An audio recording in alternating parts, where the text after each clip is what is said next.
And here we go, data day, another day from Australia. Today, we're going to talk about some different aspects of the market. We're going to talk a little bit about flatbed, the fact that rates are rising, but yet freight is not, and all that other kind of good stuff coming y'all to data day. Sales chatter, here we go.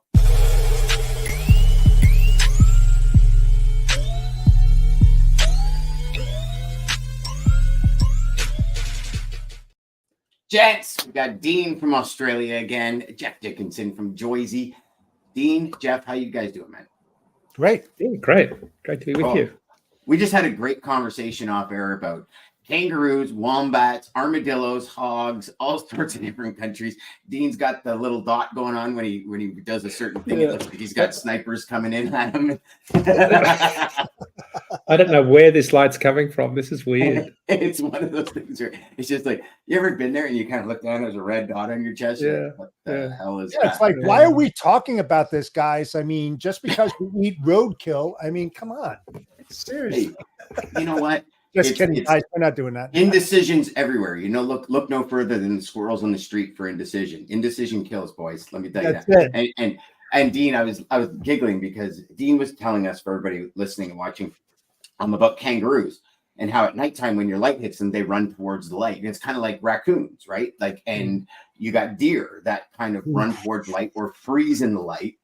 And I was actually blown away, everyone, and I know this has nothing to do with data day, but for me it's huge, that in the outback, if you drive a car like a 4-door sedan, you actually got to put a push bar on the front to protect your radiator and headlights because kangaroos will literally run at your vehicle.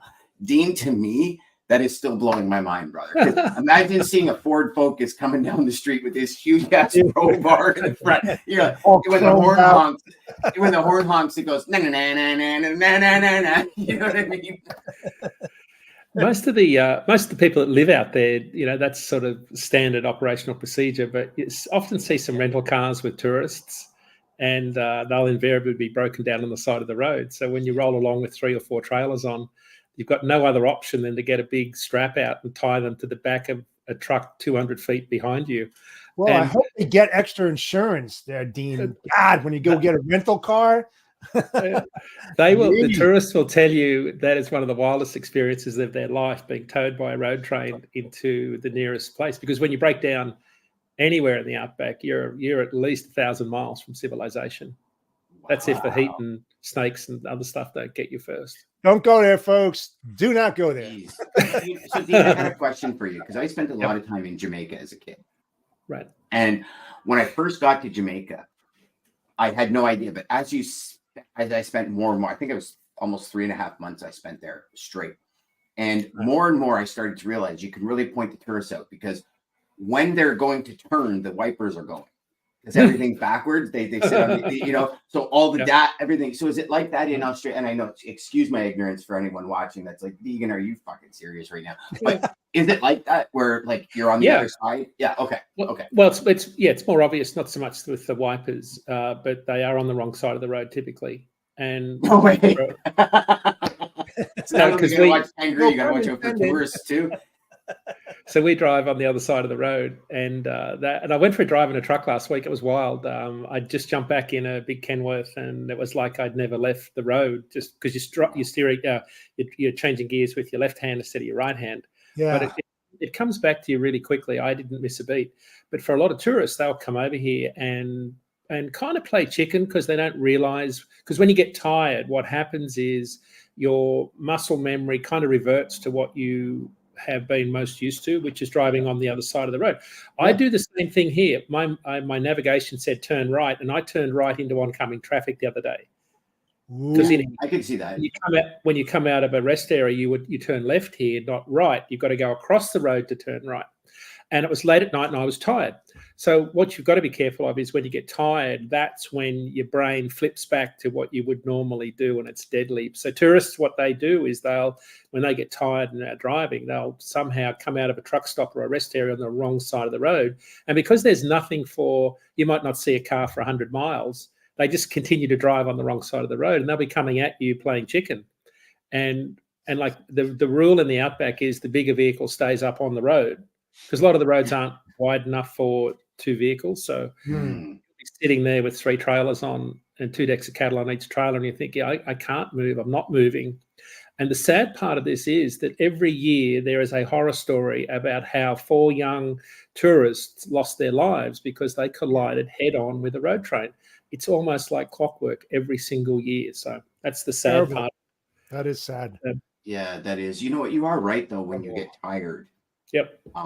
You tend to. I remember vividly as a kid, I was exhausted coming home, and I had a buddy in my car.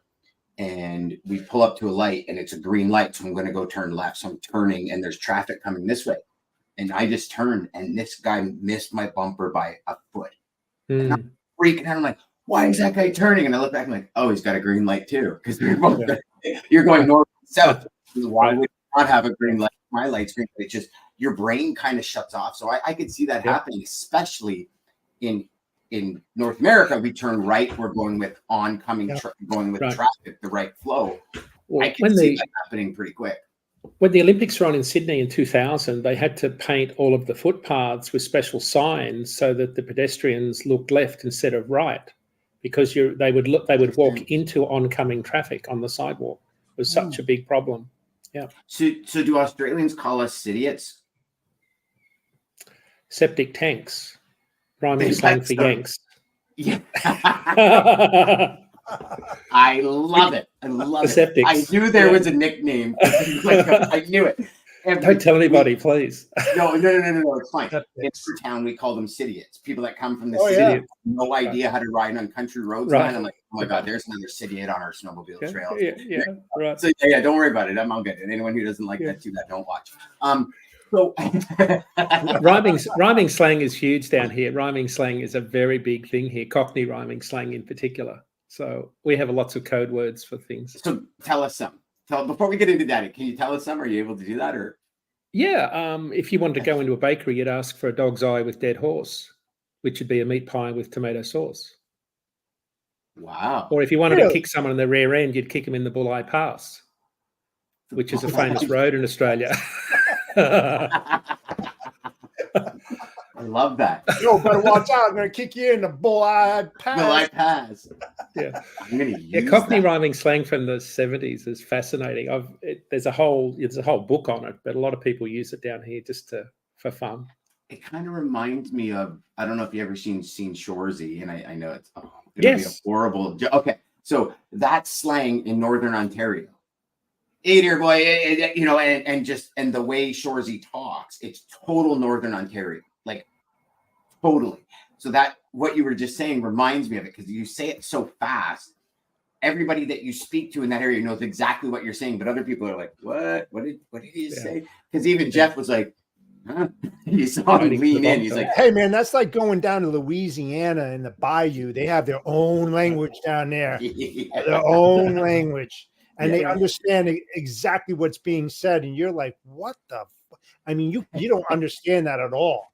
I mean, there's no common sense to it, but it's common down there. I mean, seriously, it's unless you hear it, you wouldn't believe it.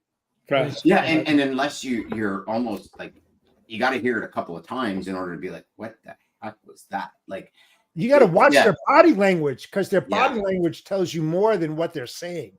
It's completely the opposite. It's unbelievable. All right. So now that we got data, let's get the data. Dean, what do we got? Dina, Chief Creeper. Sorry, Dean. I apologize.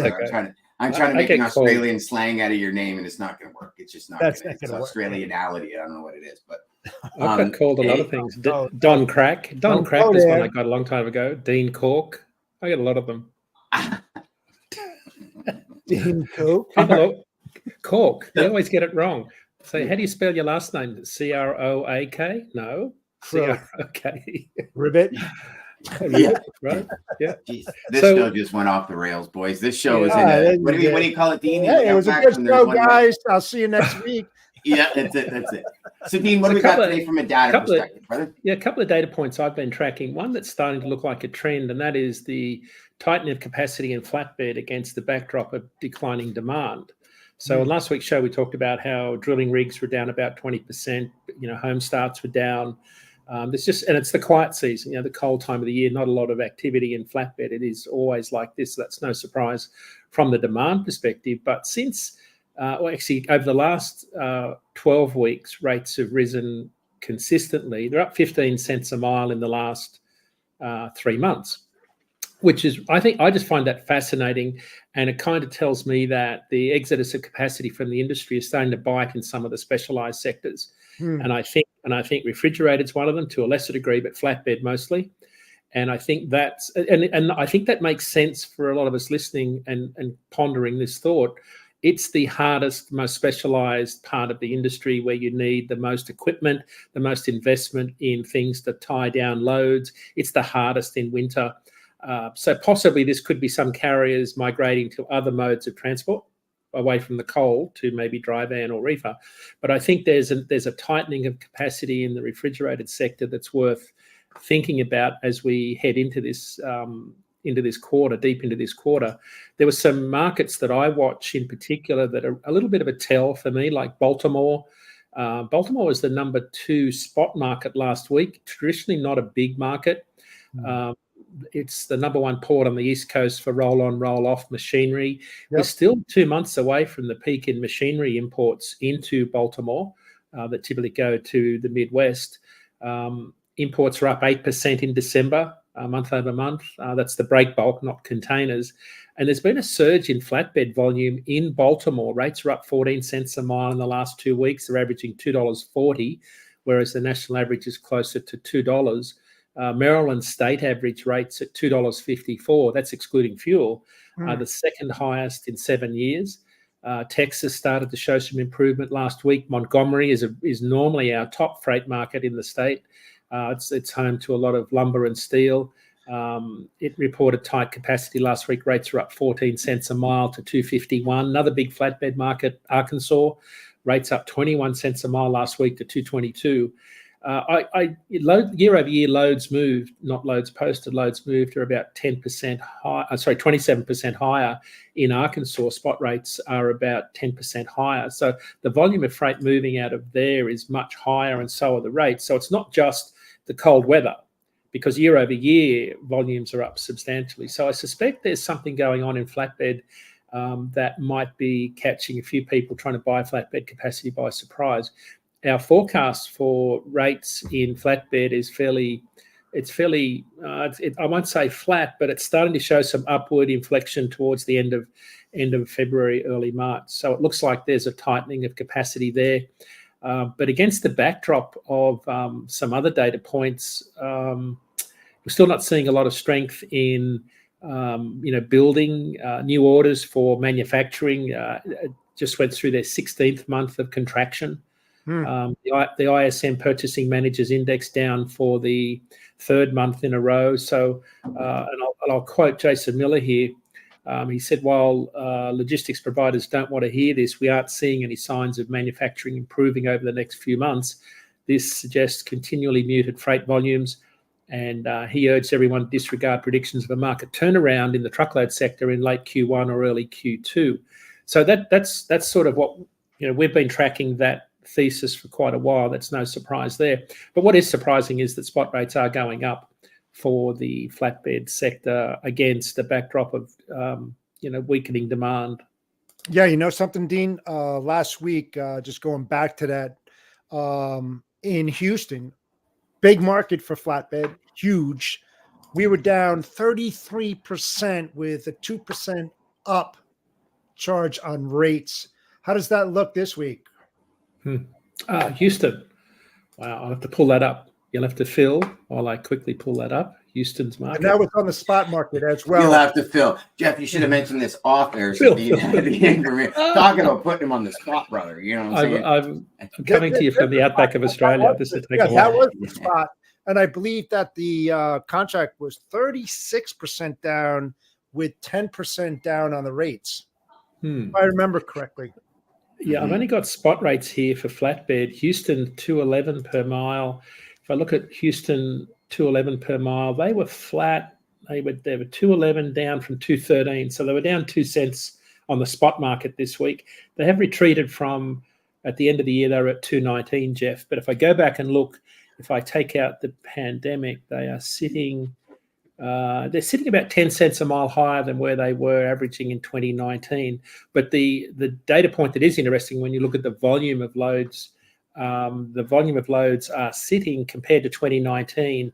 The volume of loads are sitting about double where they were in 2019. And that's got to do with the switch in imports to the Gulf Coast, particularly break bulk, right, in flatbed. I assume you were talking flatbed, Jeff. Right. Yeah. Yep. So there's still a lot of volume coming into that area. I just did a piece on the Fort Worth market this week. I think it's becoming a massive distribution center. What's interesting is a lot of its volume comes out of Houston. A lot of break bulk comes out of Houston into there. Fort Worth's, it's a growing market for a lot of carriers. I think Texas is becoming a really balanced state. I looked at the volume of loads in and the volume of loads out, inbound, outbound, and it's almost identical in that Dallas-Fort Worth metroplex. Houston's much the same. So they're good markets for carriers and brokers to get in and out of. But rates are certainly, much higher than where they were. They've settled much higher than 2019. So, which is actually a good thing. They've settled higher because 2019 was a bloodbath, right? So yeah, it's terrible. Yeah. I've only got a 5-year view on rates, so I can't go back to 2018. But they started off. That was my next question for you, Dean. Was where were we at 2018? Because that was more of a. I remember when I met you in 2019. The conversation was pay no attention to 2018 or 2019. You have to go back to 2017 in order to get. And it was. I remember at the PCA event because Dan Einlaff was from Challenger, and he was saying, hey guys, listen, you can't take these metrics and for gold because it's so convoluted that. And now when we look at it, we're talking probably 5-6 years that's been convoluted in some which way, shape, or form, right? So. And 2018 looks normal. Like 2018-19 looked like fairly normal, benign cycles. There wasn't a lot of volatility. Yeah. So if you look at the ups and downs, not a lot of volatility there. Sorry. No. Don't be sorry. I just wondered if we can jump back to Jason Miller's comment about, and kind of dive into that a little more for people, because I think that's going to really put things into perspective. So I was operating with the modus operandi that we are looking at a turn kind of end of Q1, beginning of Q2, mid Q2. So Jason Miller's actually predicting that this is going to be extended. What is what is that extension? Like, is he thinking 2024 now? Is he give us a little more insight in there? Yeah, Jason's theory has long been that when interest rates start to show meaningful cuts, that we'll start to see a change in business investment, single family housing, construction, just construction in general. So he doesn't think there'll be any cuts until before the middle of the year. I think I'm right. I'll have to go back and check exactly. I think the Fed said they were talking about cuts starting March. He doesn't see that happening. So, and they've already delayed one round, I think, while I've been away, one round of interest rate cuts. So that'll be the economic stimulus that he thinks will start to trigger a turnaround in the market. But I think I can see that when you talk nationally, I've always said no one's home at the average. And some people on LinkedIn were talking about that this week, some of our competitors. And it's right. When you look at average rates, averages are made up of highs and lows. But when you go regionally, most trucking is regional. And when you dig into the regional rates, I think there'll be some really interesting movement in the market, just like we've talked about with flatbed.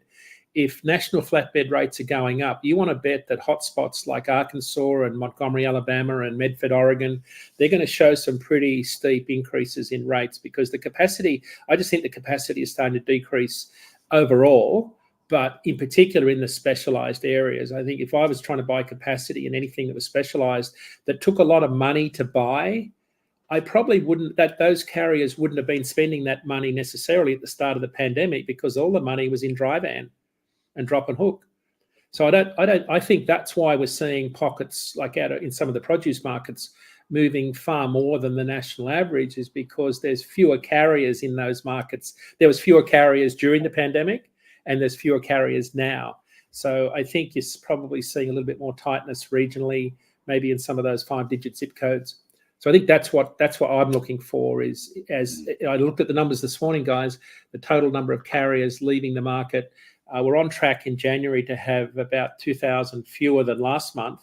So December was kind of a peak in the exits out of the industry. That's when the number of trucks at auction hit a record high, the highest since June 20. we lost 35 carriers in the last quarter of last year, but probably picked up, maybe 25,000 carriers. So there is a net 35,000, picked up 25. Yeah, there's a net loss over that period, but the rate of exits has slowed. I think that's the important point here. Diesel has dropped, rates went up in the first half of January. It's given carriers a buffer. If they broke even in terms of operating costs and profit margin, if they broke even at the end of December, at the end of January, they're making 8 cents a mile, right? Because diesel's gone down and rates went up because of the cold. But I don't know that that's going to affect their long-term profitability, because even though the spread between profitability and costs, margin and costs and rates widened, they would have done fewer miles in the last 2 weeks because of the cold weather. So I think that the data would tell us that we're past the worst of the exits out of the industry, and all the capacity that was going to leave has left. That's what the data would tell us. But I've still got another day to go in the data. I've got one more day in January to pull the data from the government to see what the number's going to look like. But that's sort of what my gut tells me when I look at the data regionally and at a market level and a specialized equipment level. It just looks like it's tightening more rapidly in markets where there's more specialized freight required, specialized equipment. Sorry. Interesting. Yeah, and Jeff, I'd like to get your take on this. I can tell you over the last probably 4 to 5 weeks, more and more from my prospecting, I'm getting, we're very slow. We have a pool of carriers we're trying to spread the wealth to, for lack of a better term. Please check back in a couple of months. And I'm finding there's been a huge uptick. Now, don't get me wrong, that was the kind of the sentiment across the board, but I'm finding a major uptick in probably the last 4 or 5 weeks in that. Jeff, what are you seeing? Yeah. With my customers, I'm definitely seeing, I see it on my board. I'm up 152.72% from last year's numbers at this specific time. So something's going, inventory is definitely moving. There's more truckloads for sure. Dean was talking about, down in Louisiana, Alabama, specialized flatbed moves. We're going to start moving a lot of stuff in that specific area, hotbeds, next week. And the rates are moving up to Dean's point. But the inventory levels, they're saying that it's going to be a very flat warehousing season throughout the whole year, where they're decreasing their inventory, but there's not a lot of shipments coming from that. Which makes a lot of sense. Less inventory, less moves, but you're not going to see a tremendous amount of gains like we saw. We talked about it last week, when we had the uptick in the New York, New Jersey area, the Houston area, and we're starting to see that shift go back out to the West Coast. So we're seeing some shifts. And we talked about this some time ago, Dan, Dean, about our predictions for this year. When is it going to happen? And from everything, including Jason, he basically said that he didn't see anything at that time that was the aha moment that's going to change the predictions. And so we're going into the third quarter. I would say into the third quarter. So I think you're right, Jeff. We'll see seasonality take effect in some of the hot markets. When Yuma transitions lettuce production back to Salinas, for example, that'll start to pick up, and that'll be a very hot market. So I think there'll be very small pockets around the country where there'll be some. Florida with the perishables. Florida, March, April, June, shrubs, plants, going up into the Northeast, into Michigan. We'll probably see that happening, where there'll be a lot of logistics trailers being needed down in that area, especially Homestead area, Miami area, in that where the big farms are. We'll start seeing. Well, the Plant City Strawberry Festival started yesterday. Yep, there you go. That marks the peak strawberry season in Plant City in the Lakeland freight market. So this is typically when you start to see northbound reefer rates start to increase during berry season. Yep. So it's kind of marks the unofficial start, but you've got to get into April.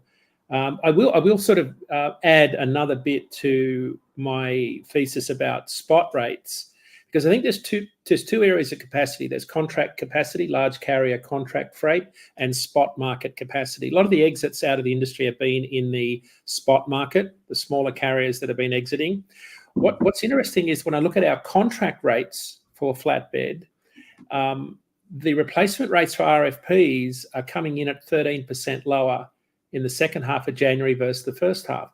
What it tells me is that capacity is exiting in the spot market. There's fewer carriers, spot market capacity is tighter, but for longer term dedicated contract freight, there's still an excess of capacity, and those rates are coming down still. Now, you know what, to your point, and I'm just thinking logically here, you know, with less freight, there's more consolidation. Right. So with that, you would see that boost coming from that, where they were doing multi-stop. You know, you might see more increase in multi-stop because they don't have the inventory to go direct to the end user, so they'll do multiple stops along the route. I mean, I do a lot of that right now, and I don't see any flex in that going to full truckload. Right. So I think that's going to stay in the market. In many markets. Yeah. Because I move a lot of furniture, you know, floor-loaded furniture, 15,000, 20,000 pounds, light as hell. Truckers love it because it's not a fuel burner. And, you know, I don't see any reprieve in that. I still see multi-stops still moving forward for the next several weeks or longer. Right. So I also see there's a huge uptick from what I see in the people I speak to, where smaller carriers are focusing more on in-house customers as opposed to load board freight. So that could be also a downticking from the load board perspective. I think, you know, when COVID and then the huge steep kind of drop off the cliff scenario, like when I was out in BC talking to a lot of the carriers out there, I was like, well, where does generally your freight come from? Like load board. And I'm like, is that a good business? And like, no, we need to get out of it. But it takes time, right? They have to get sales rolling and all that. So there was a huge consensus, and the more and more suppliers I speak to, because one of my pieces of my puzzle is I find asset carriers that need help, and I sell to that help, right?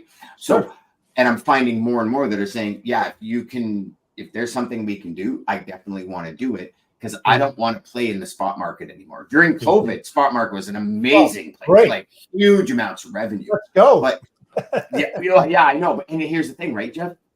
Long-term business decisions can't be made on spot rate. And that's what you're seeing, you know, and Dean, you'd be able to answer this better than myself, but with less inventory, there's less being put on the spot market because there's really a need, right? Because they're going direct. They don't have all this excess that like I can't handle. I need some capacity to handle A, B, and C, you know, but I don't see that happening. I think we're going to see a decrease in the spot market. You know, if the inventory remains the same, I think that's what's going to happen. It just seems logical to me. The counter to that would be that if capacity is exiting at a faster rate in the spot market side of the industry, that those rates could tighten for those ad hoc moves, right? Those last minute moves. So if you're thinking about buying capacity and you know that contract replacement rates are still going down and back into the double digit decreases, that would tell you that there's still opportunity to buy capacity at a lower level in the larger fleet contract market, as opposed to the spot market where capacity is exiting at a faster rate. That's what it looks like. It's kind of unusual. I still see the gap between contract and spot is really thin on a lot of these lanes. I mean, there's not like $1,000, you know, difference between spot and contract, because that vacuum effect, you know, over the last several months, you can see it. It's been sucking those contract rates down, and they've been just like flat, but very close to spot on a lot of lanes. It's interesting, Jeff. It's down on van. It's down to about a 40-cent gap nationally, and it was 50 cents for probably all of last year. So I got a question for you guys on that, because it sparks something of interest. I mean, typically we run in cycles, right? So your Yep. January, February rates are pretty cheap. Then freight rates start climbing, and we haven't seen any of those cycles. And I know, Dean, you've said many times before that typically contract rates are about 6 months, 4 to 6 months behind spot rates. But if there's no variation, then all of a sudden that gap narrows and it stays consistent, right? And I'm wondering if that also plays a piece, like a piece in the entire puzzle, if you will, of contract rates. Because right now at this point, spot rates would typically drop more in this time, but they've risen, where normal Januaries they drop. So then you get that 50, 60 cent mark, but they haven't. They've actually gone up, right? Yeah. So I mean, it's, and to me, I look at it and I start, one of the biggest puzzles in my head, and I'd love to be a fly on the wall for Jason, like with Jason Miller, just to see how he analytically does all of this. But in my head, I sit there and I go, how can you ever figure out or even come close to figuring out like what's going to happen? There's so many things that typically happen, like just take January, for example, that haven't happened. Right. And we can go back decades that this happens, and it's not happening this year. And it's like, what else is not happening, right? It was like kind of when you guys all know this, because the three of us spoke about it many times, where seasonality never kicked in for Christmas. It was just like a steady flow. There was no huge spike. And, the question then becomes, are we, and I don't know if any of us, I know I can't, I don't know if you two can, are we at the new normal? No, I don't think so. For now, it seems that way, I know, but what's going to be? It's going to change. Another thing too that we didn't talk much about, and sorry, Dean, I should have asked you this before the show, but you never do that, Jeff.